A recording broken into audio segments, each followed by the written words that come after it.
tidak dapat saya sebutkan satu persatu. Semoga kita pendaring dalam keadaan sehat walafiat dalam acara pemusnahan barang bukti yang telah mempunyai kekuatan hukum.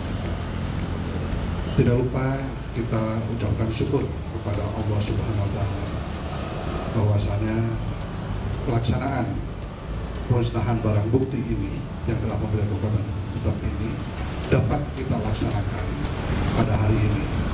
Adapun beberapa barang bukti yang akan kita letakkan sebagaimana kita yang kita lihat di sini, ini adalah rentang waktu dari bulan November tahun 2023 sampai dengan Februari tahun 2024. Adapun pemusnahan barang bukti ini yaitu yang utama adalah menghindari risiko hilang di tempat ataupun dimanfaatkan oleh oknum-oknum yang tidak bertanggung jawab. Selain itu, sebagai publikasi bahwa kami dari institusi kejaksaan yang mempunyai wewenang sebagai eksekutor telah melaksanakan putusan hakim yang mempunyai kekuatan tetap sebagai salah satu tugas pokok dan fungsi kami sebagai jaksa penuntut umum. Adapun barang bukti yang akan dimusnahkan yaitu berupa sabu-sabu, ganja, obat-obatan, alat hisap berupa sabu atau bom, kemudian timbangan digital, ada juga di sini HP yang digunakan untuk alat komunikasi di antara mereka yang melakukan transaksi untuk jual beli narkoba ini. Kemudian beberapa alat yang digunakan juga sebagai pengguna dari narkoba tersebut berupa korek api, plastik, pipa sedotan, kemudian juga ada beberapa barang bukti yang dari tindak pidana kesusilaan yaitu berupa pakaian-pakaian, kemudian pakaian dalam, juga ada beberapa perlengkapan lainnya yang berhubungan dengan pembuktian kesusilaan tersebut. Juga ada bahan peledak, pasti bahan peledak yang digunakan untuk ikan, ya. Kemudian juga minuman keras, alkohol, dan rokok. Ya, rokok di sini rokok sebagai sampelnya digunakan sebagai alat untuk transaksi juga. Kerja keras dan keberhasilan dalam penegak hukum ini tentunya merupakan hasil kolaborasi yang sinergitas yang baik antara Forkopimda Kota Bontang dengan berbagai pihak.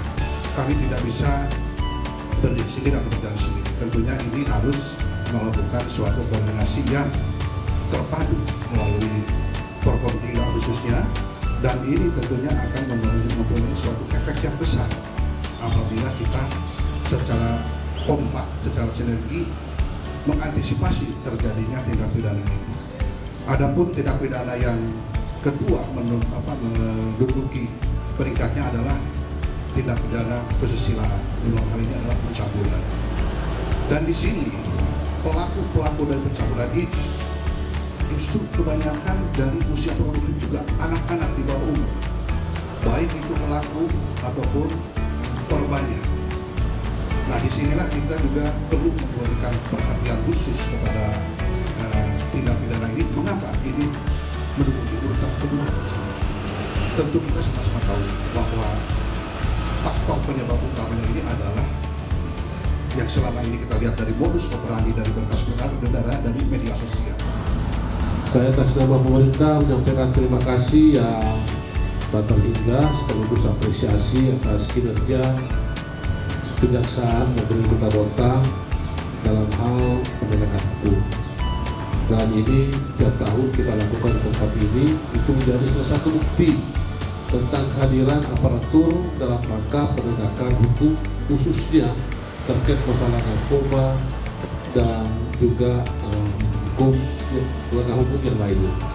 Seperti sampaikan tadi Pak Kejari bahwa itu benar sekali dan menjadi keperhatian bagi kita semua, khususnya pemakaian narkoba yang dari tahun ke tahun terus ada, dan kita sudah beberapa kali ini dari tahun-tahun Pak Atri ya terus menghadiri acara seperti ini.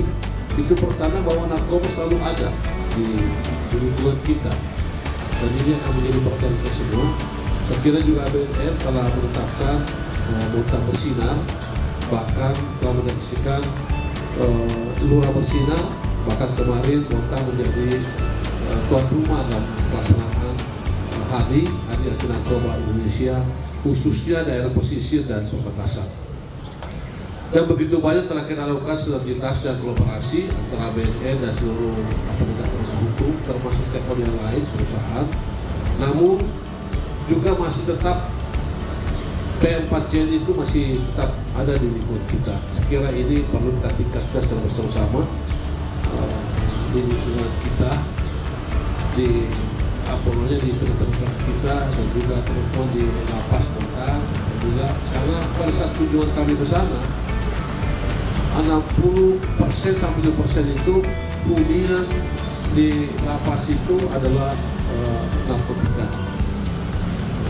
Tapi yang memang yang terbanyak itu dari Kutai Timur, Pak Andrea, dari Kutai Timur. Artinya apa? Walaupun kita sedikit, tapi juga nilai secara ekuivalennya juga sangat tinggi semua.